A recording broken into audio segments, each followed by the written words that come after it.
Now moving on to what are the different types of fractures. In this section, we'll be briefly going what are the different causative factors which lead to fractures, what are pathological fractures, what is the complete and incomplete fractures, and what is Muller's classification and how the displacement of fractures actually occurs. So what is a fracture? A fracture is a break in the structural continuity of the bone. It may be no more than a crack or a crumbling or a splintering of a cortex. More often, break is complete. Usually, the most common is complete fracture, although it can still be incomplete and rarely it could be other variety as well. So what are the different, briefly they can be classified into open and closed fracture. What is a closed fracture? In which the overlying skin remains intact. For example, patient had an RTA, there was a associated, if you can see, obvious deformity, swelling in the thigh, and although this neurovascular is intact, most likely this patient is unable to bear weight on this thigh, so therefore there could be associated femur fracture, but we don't know whether there is definite femur fracture or not. This is a kind of example for closed fracture.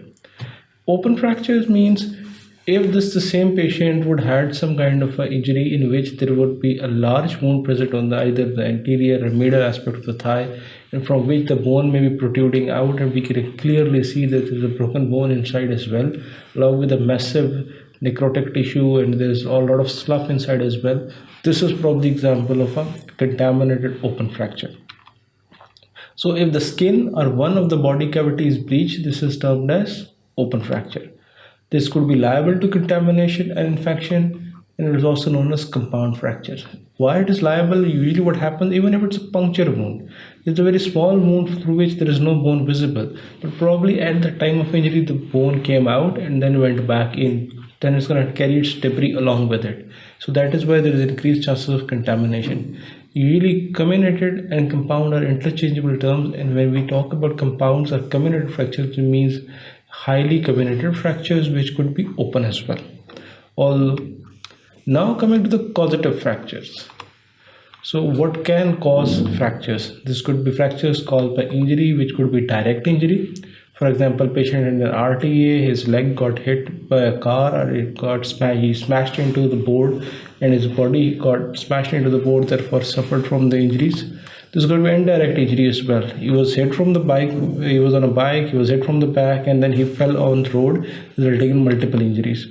This could be dominant mechanism, which is usually revealed by X-rays. For example, how the mechanism of injury occurred, and why it is important, because it actually helps us to understand the circumstances, what was the velocity of that patient who had that kind of an injury, how was the impact, what could be other associated injuries with it.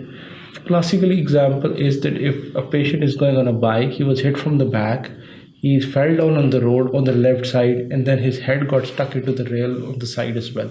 Now this kind of a scenario would not only have necessitated the patient's probably suffering from femur and tibia and acetabular or pelvic fractures of the left side, there will be definitely some injury to the lower back as well, and definite injury to the head as well, because his head also got hit to the side of the railing. So this is how it happened. That is why the mechanism of injury is of utmost importance to understand what else could be wrong with the patient as well, what other associated fractures could be present as well, and what else the secondary injuries, other visceral injuries could be associated with this kind of a trauma. So it could be twisting injury. Twisting is when the one end of the leg was planted well on the ground and was fixed, and the other limb on the top of it rotated in a way fashion and it twisted around it. This usually results in a spiral kind of a fracture.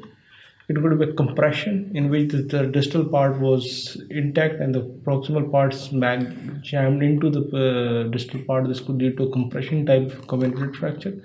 This could be a bending fracture in which the distal part or one of the part was fixed and other was bending over it, leading to either the transverse or oblique type of a fracture. And then this could be a tension fracture. Usually it does not occur, but sometimes when we are reducing the fracture, the forces acting on such as that the two fracture lines are actually pushed apart, leading to tension kind of a fracture. Now coming to what are fatigue and stress fractures. Now usually stress fractures or fatigue fractures are kind of a micro fractures which occur in the cortex, and on X-ray it almost looks as if the whole bone is normal, both the cortices are intact. And when you go for an MRI, you realize that it's probably microfractures which is not actually visible on X-ray. This could be due to repeated heavy loading. Classical example is stress X-rays in military personnel, especially those who are marching along. They usually have associated problems with stress fractures of metatarsals. This could be resorption, which occurs faster than the replacements, and usually with the patient with chronic inflammatory disease as well. There may be associated underlying microfractures, and in which the X-ray may be absolutely normal. The patient may be having a pain and kind of a scenario. There may be mild amount of swelling as well. Now coming to the pathological fractures. As you know, that the pathological fractures means that they're either associated with cysts or some kind of tumors, and may occur with normal stresses. For example, if you see this example, this is a fracture in the metaphyseal region of the upper limb, that is the humerus, and this is classically seen as the unicameral bone cyst. Usually the child is asymptomatic, there is also painless, but there is cyst which is present in the bone, and usually noted when the patient during mild kind of an activity results in a crack, and she starts having a pain and unable to move the arm. And when an X-ray is done, this results in that there was a cyst already present over there, which resulted in having a fracture, which is called as pathology fracture through the unicameral bone cyst. Now this, if you see this X-ray, this is the classical kind of a lesion which is usually seen in the distal radius of a GCT, which is usually a lytic lesion, and there may be associated with a pathological fracture like this. Or usually the pathological fracture is due to trivial trauma. History says that okay, I was going around and suddenly I was about to fall and I hold on, and by holding it on suddenly my bone, I felt a lot of pain, and then after that I couldn't move my limb. This is the kind of a scenario which is usually trivial trauma history is always there, and whenever there is a trivial trauma history, you must suspect pathological fracture, because usually the bones just don't break over trivial trauma unless they are massively osteoporotic. So if the bone is weakened by change in a structure, this results in a pathological fracture.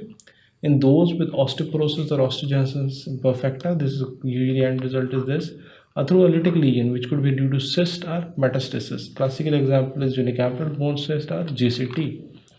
So coming to the types of fracture. Type of fractures could be complete fractures. For example, bone split into two or more fragments. This could be a transverse fracture which goes through and through in a horizontal fashion. It could be an oblique or a spiral fracture. Oblique is when the fracture line is oblique and more than 30 degrees. Spiral is such that there is a twisting injury leading to a spiral kind of a fracture. This could be an impacted fracture in which one wedge of the fracture gets impacted in or jammed into the cortices. And then could be a comminuted fracture in which there are multiple fragments which are small fragments due to massive high energy trauma. Then this could be incomplete fractures. Incomplete means both the cortices are not broken, one of them is intact, or at least periosteum is intact. This usually results in incompletely divided bone. Periosteum remains in the continuity. Classical examples in the children, for example, green stick fractures, in which one cortex remains intact and another gets moved because their bones are more flexible, and as a result they usually do not break under higher stress, but what results in is a bending kind of phenomena leading to green stick fracture, in which one cortice is broken, other remains intact, leading to this kind of a bending fracture.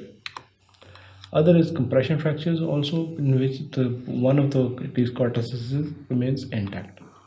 Now coming to Muller's classification. This was actually a classification given by Muller's for explaining the geometry of the long bone fractures. This could be a type A, B, or C type. A could be a simple fracture. It could be a transverse, oblique, or a spiral fracture. If you see, A1 is a simple spiral fracture due to simple twisting injury with a large contact area. A2 is a simple oblique fracture. A3 is a transverse fracture. The difference between oblique and transverse is if the line has angle of less than 30 degrees, it is actually considered transverse, but if this increases to more than 30, then it becomes oblique. The second type was defined as B type, which was actually the wedge fracture. Now this is in which a whole wedge is actually created, and why this is a more severe form than this, because this wedge, which has lost its contact with the other two parts of the fracture as well, and plus probably the periosteum is not intact over here as well. This means there is increased chances of this portion of this wedge going into non-union. So B1 is a spiral wedge in which this fracture is spiral and associated with the wedge. B2 is a bending wedge in which this is probably what happens is the injury is such that these are bending stresses over the bone leading to a bending type of a wedge formation. B3 is a fragmented wedge. This means there's such a high energy trauma that this wedge has also become fragmented as well. Now C type was considered a complex form of fracture types by the Muller, which could be C1 is complex spiral, C2 is a segmental type in which you can appreciate there's a one fracture over here and one fracture over here. So this is the free segment, which could be usually this kind of segmental fracture is associated with very high rigid trauma. This means the impact was very high, and we must be also considering what were the other associated problems to the patient as well. And then it could be highly comminuted or irregular type of a fracture, which could be C3. So that was the basic class mechanism was that A type was a simple fracture, B type was a wedge type fracture, and C type was basically a comminuted, a complex type of fractures. Then it was further divided into 1, 2, and 3 types. So displacement of fracture.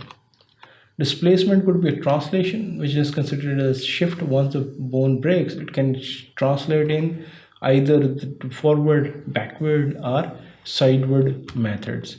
Then it could be angulation. The distal segment could be angulated either in one mediolateral plane, or it could be in an anterior posterior plane.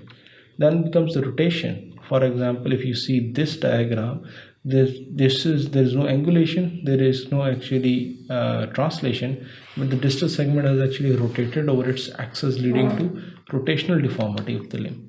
And then there could be a leg length or deformity in which there is actually opposition of the two fragments over it, leading to limb length shortening. In this section, we have briefly gone over the general aspects of fracture. What are the different types of fracture? What are open? What are closed fractures? How do we classify the long bones fractures, especially by the Muller, which divided into 3 types: simple, wedge, and complicated. And then we have briefly gone through then what happens when the fracture occurs. There is either displacement or translation, either there is an angulation of the distal segment, or there is a rotation of the distal segment as well. Thank you very much. Keep watching sqadia.com.